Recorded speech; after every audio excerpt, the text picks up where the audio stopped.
నమస్తే. Year end వచ్చేస్తుందండి. 31st December 2024 send off ఇచ్చే డే. ఈరోజు మేము కొత్త ప్లాంటేషన్తో ఇయర్ ఎండ్ చేయాలి అనుకుంటున్నాం. ఇంతకుముందు నర్సరీలో ఒకటి చూపించాను కదా, అశోక నర్సరీస్ తీసేస్తున్నారు అని వీడియో.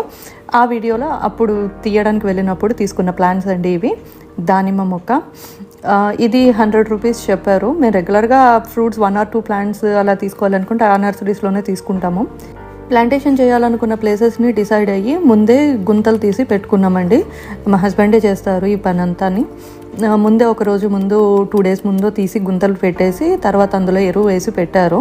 సో ఇప్పుడు ప్లాంటేషన్కి రెడీగా ఉంది అని చెప్పేసి స్టార్ట్ చేసాం.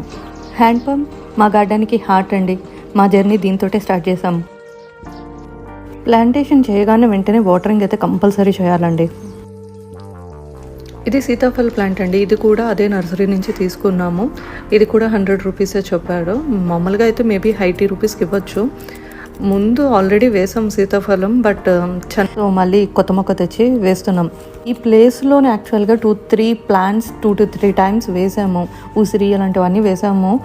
బ్లాక్ సాయిల్ అవ్వడంతో వాటర్ స్టాగ్నెంట్ అయిపోయి రైనీ సీజన్లో ఇక్కడ కుళ్ళిపోతున్నాయి. ఈసారి మా హస్బెండ్ అయితే అలా కానీకుండా చూసుకుంటానని అంటున్నారు. చూడాలి. Hope this plants will survive. Plant వేసేటప్పుడు కొంచెం పాదు ఇట్లా తీసి పెడతారు. ఒక 2-3 days తర్వాత మళ్ళీ కొంచెం పెద్దగా పాదు తీసి పెడతాను అని అయితే అన్నారు మా హస్బెండ్. ఈ వాటర్ క్యాన్ ఎంతమందికి నచ్చింది? నాకైతే చాలా ఇష్టమైన గార్డెనింగ్ టూల్లో ఫస్ట్ అండి. ఇది మేము స్టార్టింగ్లో ఒక 6-7 years బ్యాక్ జేఎన్టీ నర్సరీస్లో 180 రూపీస్కి కొన్నాం.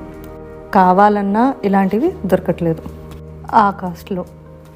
అశోక నర్సరీలోనే రెడ్ బనానా అంటే ఇది ఇచ్చాడండి. బట్ నాకైతే చాలా చాలా పెద్ద డౌట్ ఇది రెడ్ బనానా కాదు అని. చూద్దాం ఏదే అవుట్పుట్ వస్తుందో. ఏదైనా బనానే అనుకునే తినాలి ఫైనల్లీ. ఒక్క చిన్న పాయింట్ గుర్తుపెట్టుకోండి, నర్సరీస్లో మీకు స్పెసిఫిక్గా ఏదైనా ఫ్రూట్ ప్లాంట్ కావాలి అనుకుంటే మాత్రం మీరు షూర్ అయితేనే తీసుకోండి. వాళ్ళు చెప్పారని అయితే తీసుకోకండి. ఎందుకంటే వాళ్ళు మోస్ట్లీ ప్లాంట్స్ సేల్ అవ్వాలి అని మనం ఏది అడిగామో అదే అని చెప్పి ఇస్తారు. ఇలా నేను 2-3 times ప్రాబ్లం ఫేస్ చేస్తున్నాను. అందుకే మరీ చెప్తున్నాను. 3 plants ప్లాంటేషన్ అయిపోయింది. Happy here and happy gardening.